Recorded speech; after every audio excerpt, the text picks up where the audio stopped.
Here we see a visual system, and what does a processor do, and what does a store do? Okay, so the important thing about this is that what I'm going to say about the visual system, I would say exactly the same about every other system. And currently, we have 11 systems that are, and with the mind seen as a family of systems, of interacting, collaborating systems, but they're expert systems because each of them has a particular kind of expertise. So now you're seeing the visual system, and you've got a visual processor and a visual store.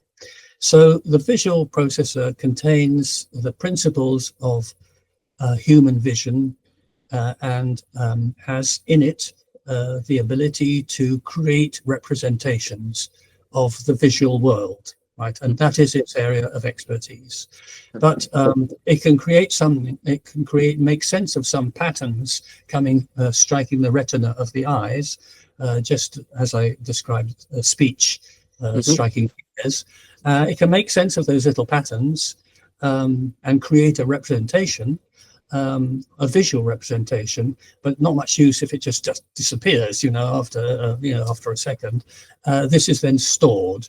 So in your visual store, you have a growing accumulation of visual representations, which together represent your internal visual reality, your visionscape, and of course, through the lifetime, it is continually added to and changed. And this is where the visual world rests, the one that you see. Okay. Famously, psychologists will tell you there's no colors in the outside world, just right. But we interpret them as colors because we have visual principles which guide us to and tell us to, and we can. And other humans will have the same thing. So we can all talk together about the wonderful purple cushion that we see. Unfortunately, the dog, which is sitting next to us, is unable to see it because it has a different visual system with different, and we see different colors, only about 2 or 3. So the processor will create then a representation. So how would we define representations? Okay, the representation you could talk about as a little chunklet of knowledge, of visual knowledge, right? I'm very reluctant to draw too many comparisons with computers, right? Because I don't want to give the idea that the brain is like a digital computer. It isn't. It's a biological one, you might say, in a sense, and it's an evolved one with evolved principles. But I do sometimes like to compare a visual representation with a visual, what would it be, a JPEG, right? A visual digital, right? And that will be constructed in a particular way because it's supposed to present a visual experience on the screen, right? So that's what a representation is. And then you have a sound file, a WAV or a MP3, which will also be different. It will be constructed differently, and it will bring a sound. It will give you a sound experience on your computer, and you can't. They're not the same. Okay. So that brings us to the next part, which is here we see in this image what's called the outer ring, with many sensory systems. Yes. So what are interfaces and what is co-activation? At this point, we would need those 2 terms. Okay. So you see on that outer circle, you see the closest that our minds can get to the raw signals in the outer world, and it's the interpreting what it's getting from the senses. That's why you have five of these systems randomly distributed. There's nothing to do. There's no meaning in the order in which they are, but there they are, the 5 ones. And they're not sitting there like floating in space without in a vacuum with no. They do have connection. They have a connecting pathways which we call interfaces, and all the systems. The ones on the inner ring, the same. There's a fixed network of interfaces or connecting pathways through which associate, and it's the stores. It's the stores that are connected, right? So, so you can then make an association between a sound representation and a visual representation because there is a connecting pathway that allows you to do it. Okay. Okay. I think that's an important thing we should point out. Then what's connecting is the stores, not the processors. Yes. Okay. Yes, that's exactly Yes. it. Yes. And so now we have the inner ring. Yeah. Yes. The inner ring has widely different systems. It has the affective system. It has all kinds of not really sensory things. So why is sensory data meaningless without this other inner ring? Yes. Yes. Okay. Well, a meaning, as remember, a meaning is created in the conceptual system. So the only place you can find meaning is in the conceptual store. And the conceptual store, of course, in humans is enormous because, you accumulate so much of meaning through your life is enormous. But if you go back to that visual representation that was formed, this by itself has no meaning. So how does it get meaning? It gets meaning by being associated because of experience, right? Mm-hmm. It gets associated with a meaning, right? And it could get more and more meaning as you go along, depending on your experience. But the very least, when you come across the same object next time, you will recognize it. So it has some kind of meaning in that you can say, oh, that's familiar, right?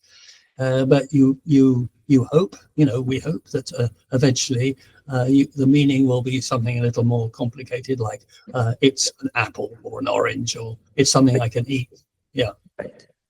And there's, of course, you have that image for the co-activation patterns for the word apple, right? And we see you may have the sound apple with the visual representation of a red apple with the taste or smell, etc. And so here we see in this third image, we see the whole picture with an increasing number of interfaces. And so then I guess one of the things you point out in the book, and I think it's kind of central to the whole thing, is what can determine which parts get activated. Yes. Okay. So you gather that at the moment some representation is activated because you have a new experience. You come across a round thing, you see it. The visual system is activated. It will co-activate anything that it's associated with.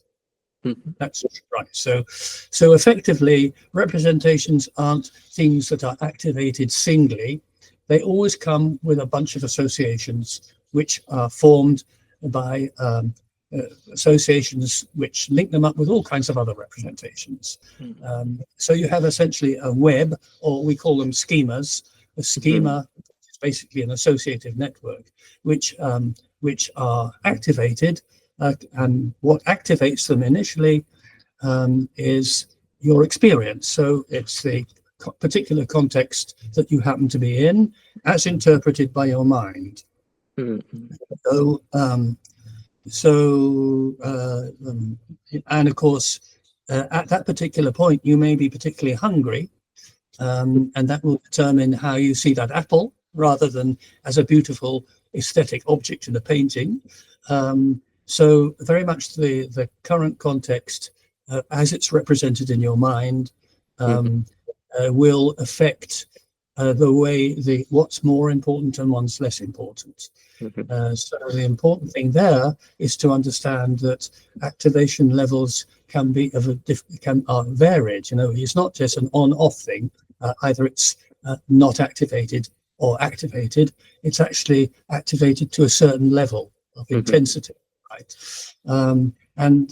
As the context changes inside your head, as you've processed it, certain things happen to be important on one occasion, and on another occasion they're not. So there is a way in which the important things are given a boost and are activated. And the background to this is that in your head, everything is a competition, right? So it's a law of the jungle. It's a brutal place. You're in your subconscious mind, and remember, the subconscious processing in your mind is by far the largest part, right? The bit that we are using when we are talking to each other, the conscious bit, is only a small part of a huge amount of activity, most of which is subconscious. And in that subconscious area, lots of things are being activated which will not eventually be used to solve whatever task happens to be the task in hand. So there's a lot of competition. So it matters a lot which representations are getting more activated than other ones. Yeah. So and well, I'll stop there because you might want yeah, I guess this leads to the notion of control, and you dedicate three whole chapters to trying to deal with control. And because you see a risk in theory making, the homunculus. So saying that one system controls the other, but that gives a system a kind of magical or control. It kind of postpones the explanation of what controls what it's controlling the control. Indeed. Because we in our conscious mind, when we are thinking at a high level of activity, we can formulate goals. And we do seem to be in command, and we can say, "I've got this goal to leave this room and walk out of that door." So we might imagine all that huge subconscious area of subconscious processing. There must be something which is creating order out of chaos, right? It's the law of the jungle. We need a tiger or something, right? But in actual fact, there is no tiger. There's no central processor, as some people like to imagine. There's no single supervising agency. It will shift according to the context. What dominates and what does not. There is this idea that a brain, in a way, mirrors the outside world. So how could we think of control in that sense? Like, is our brain just a mirror of the outside world? Or how? I mean, of course, you explained in terms of the internal context, but yes, the internal context is if you're a sociologist or someone like James Landolt, for example, you're very much interested in what's going on in society, how people are interacting, and what the result is from these interactions. That it's easy to forget that in an individual, all the knowledge an individual has is formed via these raw signals that come in, right? So unlike the colors that are created in your head and not in the outside world, although we have the firm belief, and it's important that we do, otherwise we'd be in trouble, that what we see around us, what we feel around us is exactly as we see it. If we could have a conversation with a dog, we'd have a lot of arguments, right? Because the dog sees a very different world, or a cat, but we can't talk to dogs and cats, so we don't have those arguments. But humans basically see these things, and it's very easy to forget that everything that is outside us, all of it is based on knowledge and the abilities that we have in our heads, which create this internal world, which is the human way of looking at the world outside, and everything that is happening internally.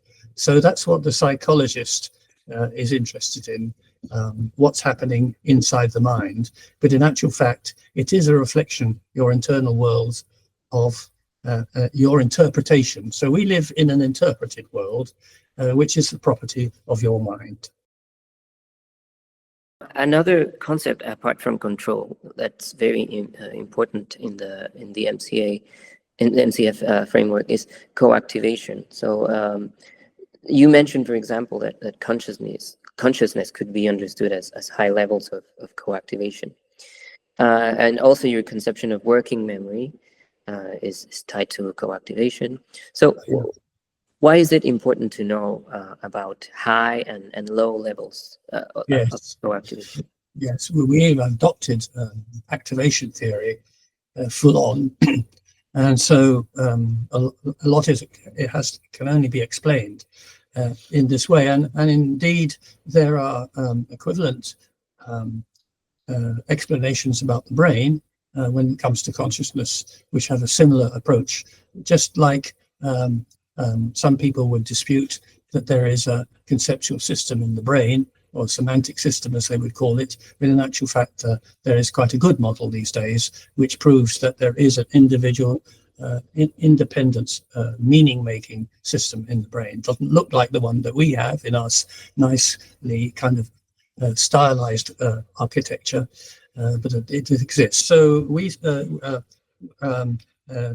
when you learn a language, right, and you learn bits of sounds and meanings and associations, all of these things, by default, if nothing special happens, they acquire a resting level, so-called resting level of and where things are inactive, and it's fairly low down. So when you activate something new, if there's nothing to boost it, it will come up, and it will not be a very good competitor in the competition that takes place.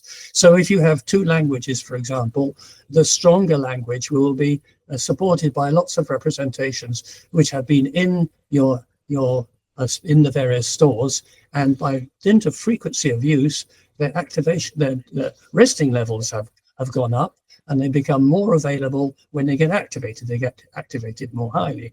And so they will generally determine your behavior. Okay. But everything gets activated, even the ones that fail, and they need lots of activation, and they will eventually find their resting levels climbing up, and then consequently they get a better shot in the competitions that take place afterwards. So that's a general principle. But if you want to have unconscious processing, requires very high levels of activation, and we think it's plausible to assume from a physical point of view these are energy hungry, right?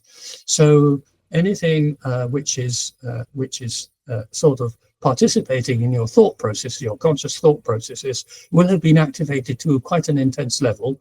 And of course, you can go on thinking as much as you like, but the thinking will eventually be, especially if you're concentrating very hard and you get especially intense activation, this will eventually result in a feeling of effortfulness. You will find it's quite tiring. It uses up a lot of calories thinking, right? But if you think that most of your brain's activity is actually subconscious, there's a lot going on when you're using language or anything else which doesn't need to be conscious, which is carrying on very happily at some lower level, and actually doesn't tire you much at all. So it's tied up with consciousness, yes. It also means that, for example, the grammar part, in what I would call the phonology and the syntax part, they actually don't need to be conscious at all. In fact, I don't think they can be. They operate very efficiently at a low level, and they do that for the child, who would, if it became conscious, they wouldn't be able to make much of what it was, and they do it also for us. And we develop a kind of conceptual, semantic-y sort of grammar, which is not the same as the grammar that our head produces when we simply acquire language. So effectively, we can talk about everything we're doing now is at a level of consciousness. We're using up a lot of energy, and when we're talking about language and theories, that has nothing to do with what's happening to enable us to talk to each other, right? Which is at a subconscious level and doing a job very well, asking very little of your brain and carrying on in the background. The concept of an internal context is also central, and things like attention, volition, motivation, they are defined in terms of the internal context. So what does the idea of internal context provide that other theories could not provide? Well, I think one thing it does, it makes a clear dividing line, an important dividing line between cognition, knowledge that is acquired and managed in your head internally, and the kind of knowledge that some people talk about, which exists in the community as a sort of shared knowledge or stored knowledge, and what you get in this notion of extended or distributed cognition. And this idea of internal context makes it very clear that it's not the same kind of knowledge, not the same kind of cognition that these other people are talking about, but it's one that is internal. So I suppose that message is the most important thing that comes out of it. Of course, there are lots of things I could say about that, but I don't think we have time. I guess as a theory of processing, you're very direct in terms of this idea. Nothing really gets in a physical way to the brain, and Stimulab kind of prompts things, and then the brain generates things in response to that. And so when we talk about external motivation, we're talking at a kind of different level, kind of, I guess, an informational level, and it would be maybe maybe it would be the difference between cognition and intellect, which is a more cultural thing, I think. What gets out, what language sends to the other person, is kind of at a different level from the processing point of view. Yes, the processing and the storing, indeed, which includes storage, of course, which is governed by internal principles, some of which are inherited biologically. So every one of these systems begins not as a blank slate. It all has some inherited starter package, as it were, to develop a particular So if I go and share my knowledge by communicating in language to someone else, and they give me some knowledge, and then we talk and we develop a sort of combined knowledge, that knowledge, and then we walk away as individuals. Each of us has some version of our conversation, but it has to have been stored as a result of the sound waves that were created when we spoke to each other, and which were converted internally, each of us, by our internal systems. And the knowledge, the new knowledge was created individually. So that's what I mean by a sharp distinction. So I would say cognition is either in the cognition, the mental cognition that we are talking about in the MCF, or it's cognition which is sort of second-hand. It's been recorded and put in libraries and on webcam, wherever, and it has been shared and talked about and then spread, right? But that knowledge is second-hand cognition.